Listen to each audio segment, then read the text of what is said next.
sometimes, to catch a killer in a crowd, all it takes is one little click. In June last year, blood was spilt on the grounds of Kenya's parliament. The month before, the government, led by its president, William Ruto, proposed its annual budget, the 2024 finance bill. If we are a serious state, we must be able to enhance our taxes. By raising taxes, it promised to address the country's growing debt problem. I vote yes. But many young Kenyans, nicknamed Gen Zs, didn't see it that way. Our members of parliament, the president, they are not listening to us at all.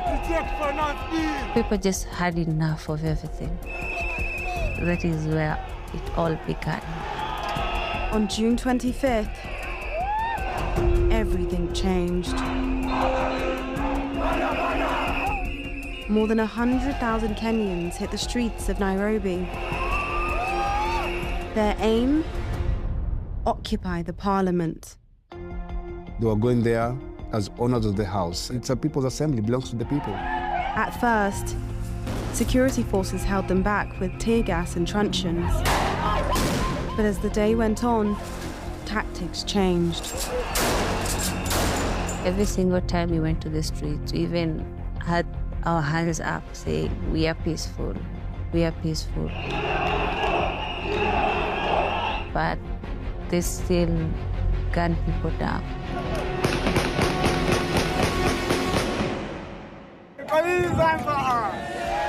At least 3 young men were killed at Kenya's parliament: David Chege, Erickson Mutisia, and Eric Shieni. That evening, President Ruto gave his account of what had happened. Today, an otherwise legitimate expression of the fundamental rights and freedoms of assembly was infiltrated and hijacked by a group of organized criminals. Though he regretted the deaths, he thanked the security forces and placed the blame squarely with those he called organized criminals. Since then, no official investigation has been published, and no one held to account for the killings on June 25th. But BBC Africa Eye has been digging. We've mapped more than 5,000 photos and videos to reconstruct those killings. You could see he's clearly aiming, meaning he was aiming to kill as a message to them. Now, we can show you exactly what happened. We can pick out the killers in the crowd. We can reveal who they were working for. And we can offer an answer to one simple question. Was there any reason to spill blood on the grounds of Kenya's parliament?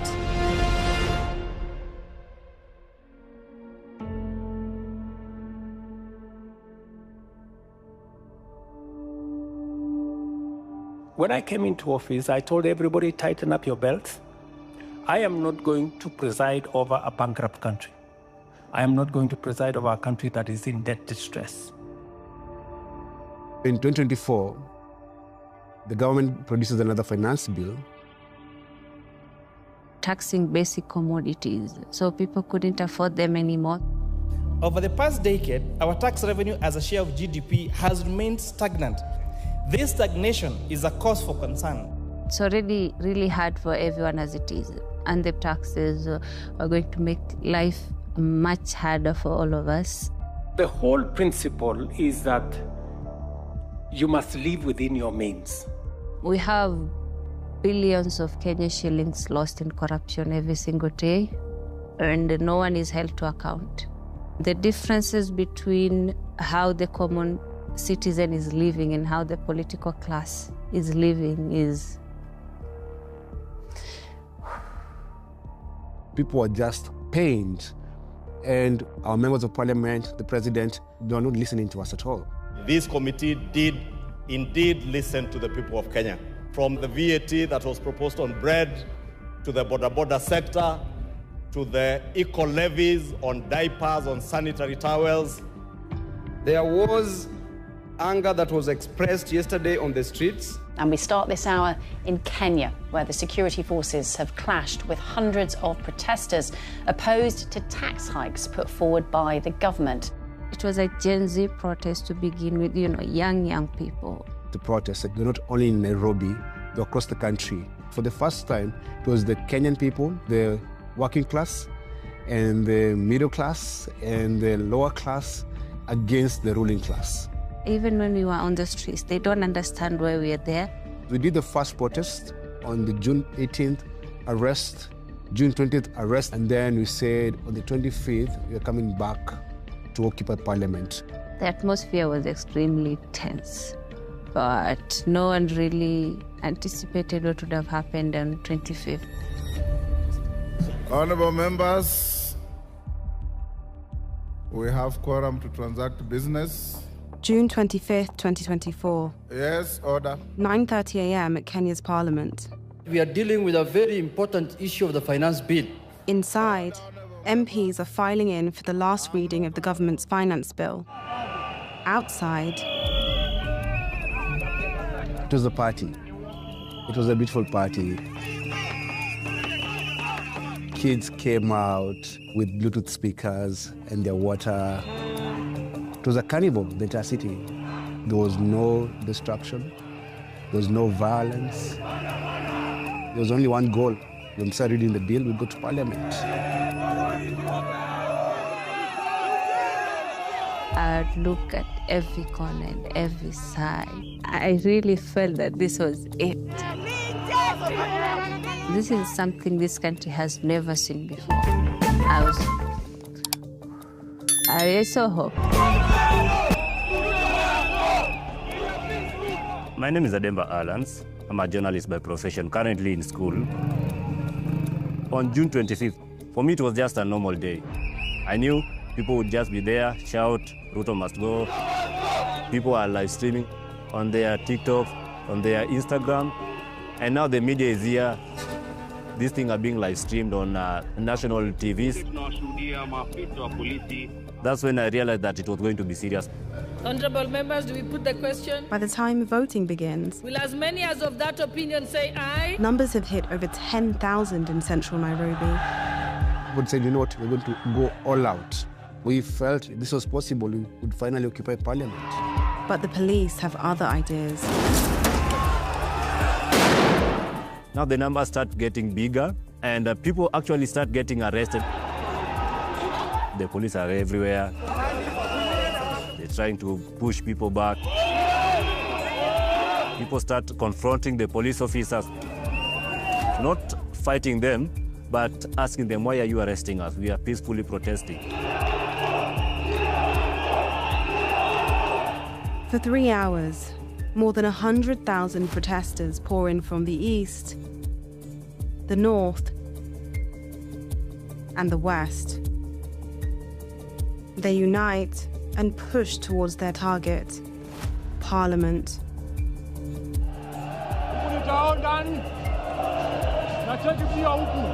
are not scared at all. This is Kenya. We are one. Order, honorable members, order. Despite the chaos on the streets, MPs are still in the chamber. I vote yes. Ongili Babu Owino. I vote no. I was 100% supporting the demonstration. We were not happy in Parliament. There was a lot of lobbying by the executive, those members of Parliament who were in support of the finance bill. Earlier on, they were so happy that they were winning. Back at the protest, police are holding these 3 pinch points. Tear gas and rubber bullets hound the protesters. But they keep coming. People even climbing on top of those water cannons. People evading arrest. Now numbers are increasing. People had one sole goal: to enter the Parliament.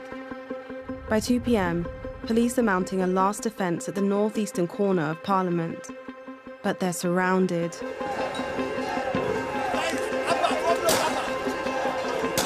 Inside the chamber, Honorable members, something big is about to happen. ayes 195, nays 106. The ayes have it. The finance bills voted in. Opposition MPs storm out. I said I will join the people. Word instantly reaches the protesters. After some of us getting arrested and being beaten up, they still pass it to be an actual bill. Now, this is when everybody is saying that whatever happens, we are going to enter the parliament and show the MPs that we believed in what we were fighting for. At 20 minutes past 2, they break through. It is happening, guys! It is happening!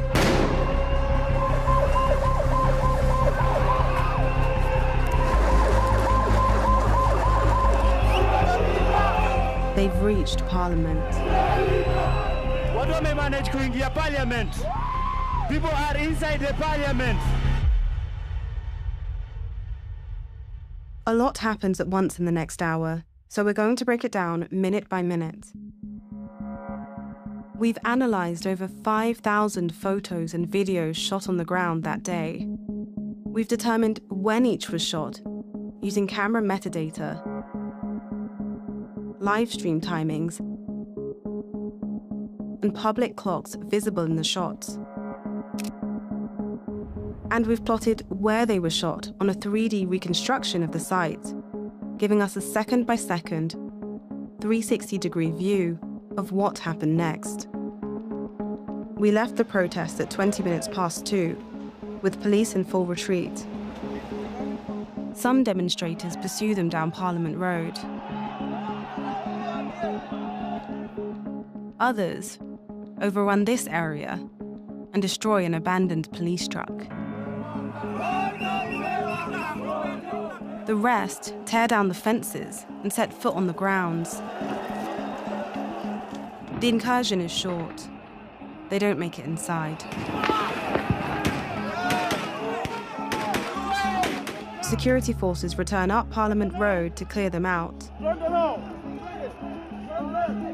But with them come the photojournalists. On the front line, one photographer took these.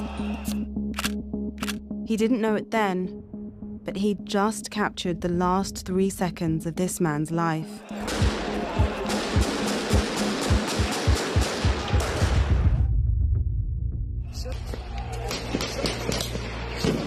Seven men are hit. The people now saying, they've shot people, they've shot people. Edemba tries to reach them. Now you're just there, you're also crying, you are terrified. Maybe I'm the next person who is going to get shot, but you have to help these people.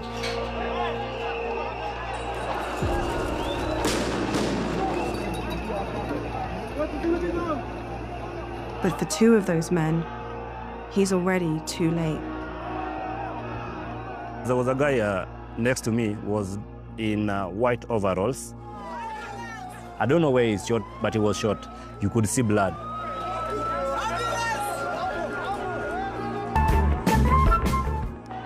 We saw this young man in the street a few moments ago. His name is Erickson Mutisia. He was wearing white overalls from his work as a butcher. He was 25 years old. I saw Erickson Mutisia a few minutes before he died. He died on the spot right next to me. What did he do wrong? Did he pose any threat? Why is he dead? The second casualty is the man in the purple hoodie. His name is David Chege, a 39-year-old software engineer who ran a Sunday school for children. He was kind, humble, soft-spoken. Impossible. I went to some of those funerals. I went to enough funerals to last me a lifetime. The kids who buried him were his Sunday school students. And everyone had dispersed. Found the mother standing alone at the grave. Mom, so sorry for your loss. What would you like to tell the country? Yeah, I have no words. Heartbroken. I actually think that was the last funeral that I went to. I couldn't handle the more mothers breaking.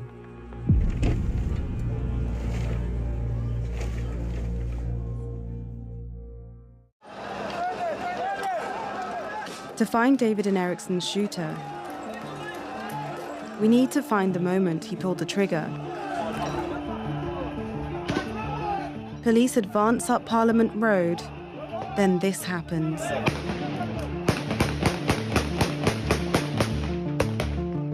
It's not clear at first, but look closer.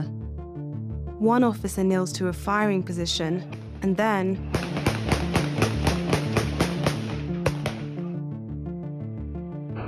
this protester goes down, as does a figure dressed in white, Ericsson. To see David, we need to change our angle. If these shots hit him too, that officer's 50 meters from the pair as he takes them. And it just so happens one journalist was filming in the right place at the right time.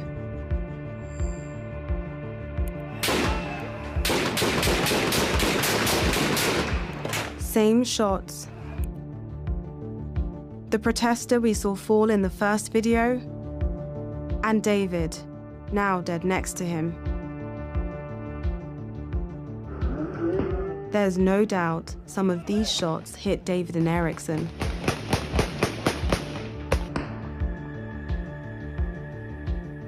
Meaning this man is the one who fired them. But how do you track a man with just a photo of his back? Look at the uniforms. Different weapons. Different body armor. Riot shields. Headgear. And in his case, an upturned neck guard. His features single him out in a video shot a minute later.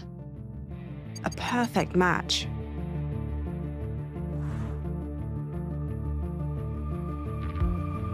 He keeps his back turned in this one too.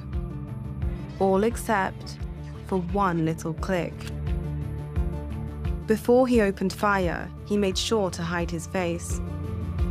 Why is his face being covered up? They decided that they have to shoot. Why? Why did you kill us? Why did you kill peaceful protesters? But our hunt for accountability doesn't end here. I just saw the video of moments before David Chege and Ericsson were shot dead. My heart really sank because you could hear the police officers saying, "Hua, hua." It's a Swahili word which means to kill.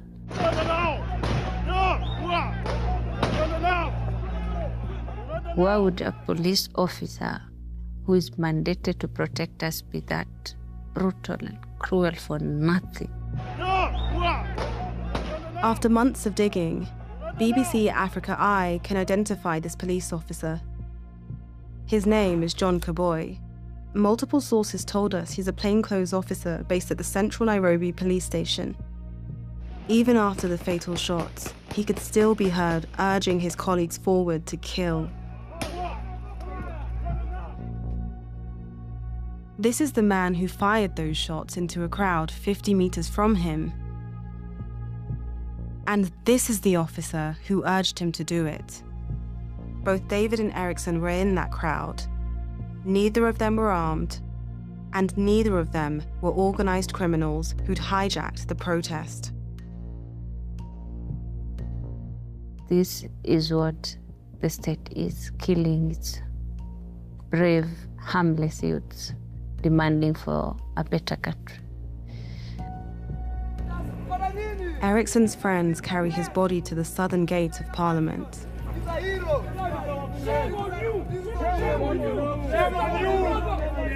Through its bars, MP Owinu tries to console them. These gentlemen were genuinely fighting for their lives. I jumped across the gate to see if I could provide help, but this young man had lost his life.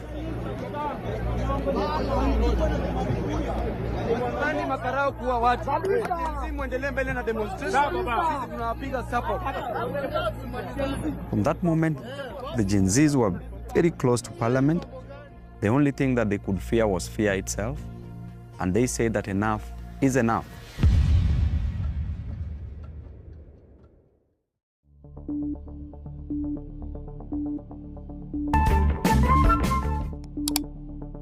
Rather than dissuade the demonstrators, the killings have galvanized them.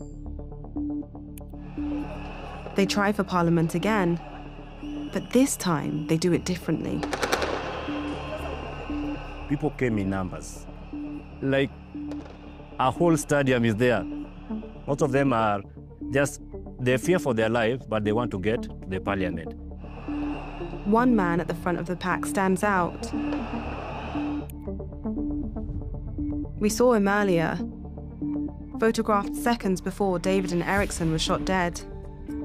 It's a clearer picture, but we still can't see who he is. But in this one, we can. No jacket, but the gloves are the same. And the shorts match too.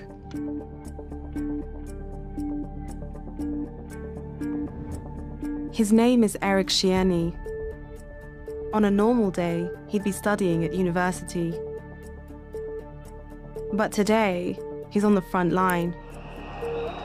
They were not running. They move, walking, then they squat down. The guards were overwhelmed. There's nothing that they could do. Despite the warning shots, Eric stays with them as they make their final push.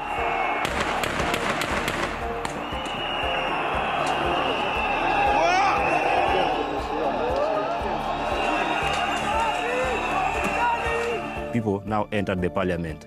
People were inside the Parliament.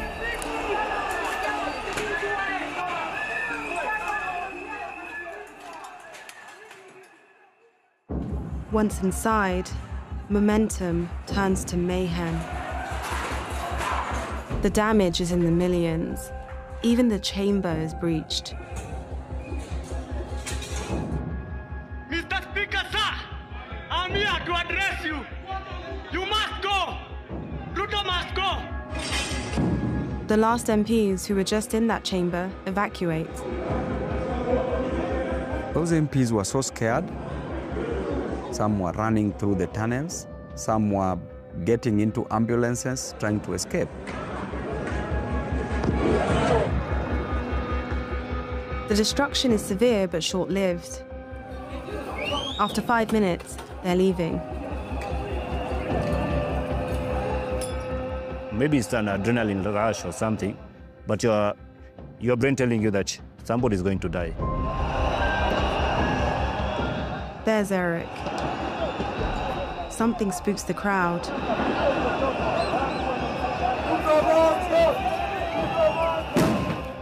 He's caught in the stampede, and we lose him. Ademba's right. Somebody's going to die.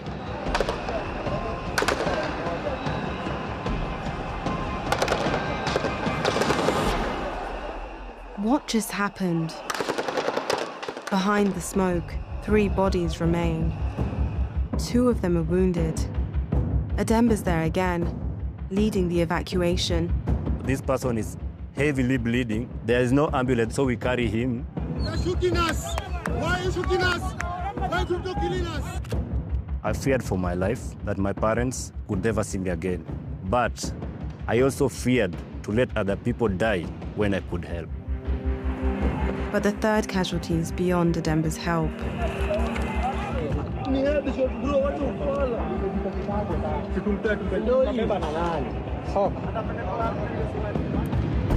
A bullet's torn through the cap and its owner, Eric.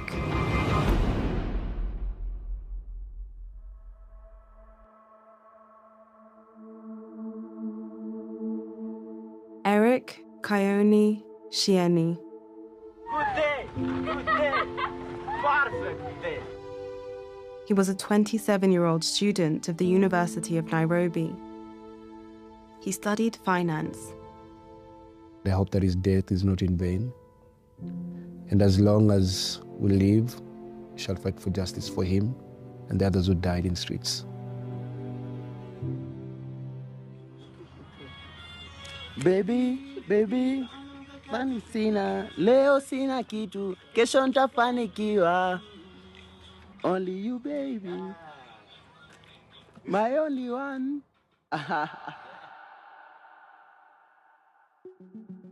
Everything we've seen up till now leads us to one question. Who killed Eric Shieni? If we followed the trail of evidence to the fatal shot, we can find the man who fired it. It starts with the protesters leaving Parliament. My name is Faith Odhiambo, and I'm the president of the Law Society of Kenya.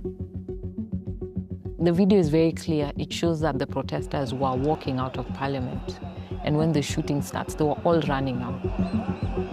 As a reminder, Eric's here, in his yellow gloves.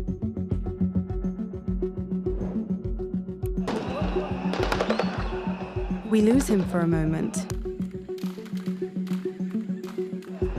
but pick him back up as he reaches the exit. A last flash of his yellow gloves, and then Eric goes down. Now we've got the gunshot, we can get the shooter. At first, the bedlam obscures any clues. Then this man steps into frame. You could see he's clearly aiming. So meaning he was aiming to kill as a message to them. Have a look from another angle.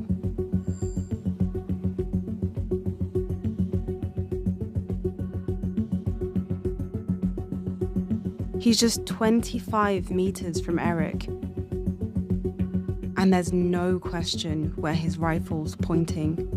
The aim was to kill those protesters. Eric was just the unfortunate one.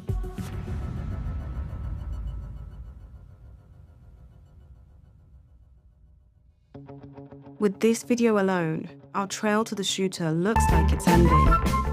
But like the last one, this one's got a giveaway. His uniform. A white shoulder patch, a matte green helmet, tan boots,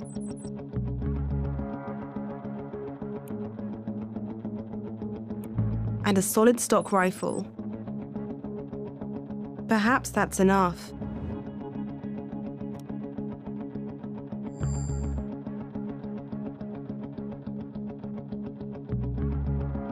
Three minutes after the shooting, a photographer caught these.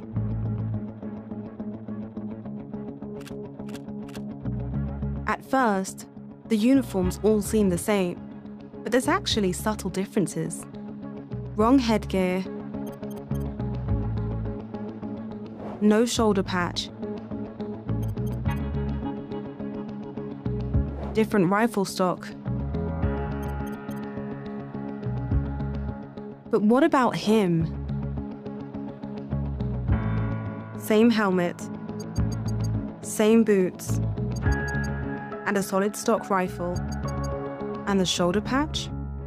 Were he the shooter, it'd be on his other shoulder, which he shows in this video shot seconds later.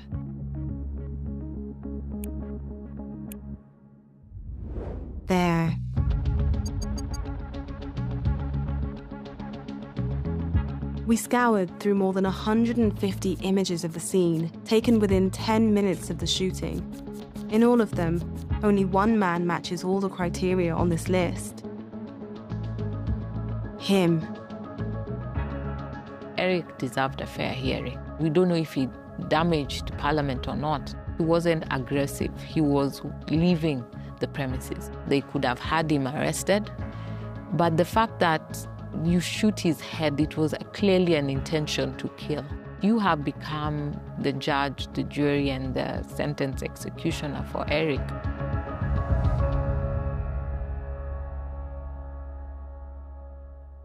Our suspect wasn't there by mistake. He was working for someone. So the last question is, who? The answer lies in these. Taken 7 minutes after the killing. The squad's moved, but our suspect's still with them. There he is, and there's his badge. But is it white? Boost the natural color. Black, red, and green too. Only one part of Kenya's security forces officially wears this when deployed domestically: the army. We consulted several senior officers in Kenya's defense forces, the KDF. All confirmed this man's uniform is that of the Kenyan army, a force well regarded by the public, not known for turning its guns on civilians. No single piece of evidence pinpoints Eric's killer, but connected, the trail of images we followed lay out a grim case. This man's features match those of the shooter. His uniform shows he's a soldier, and he was aiming at Eric as gunshots rang out. All our evidence points to one conclusion. This soldier killed Eric Shieni as he was running away. That is unlawful. It is unnecessary use of force. Eric deserved a fair hearing. He did not deserve the death penalty.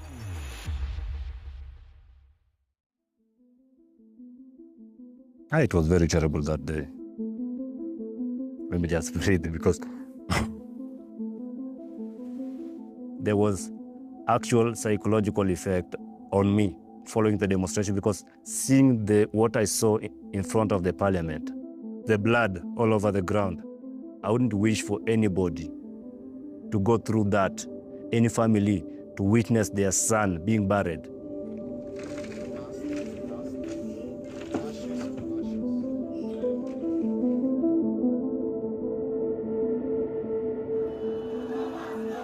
More than 2/3 of Kenya's counties held demonstrations on June 25th.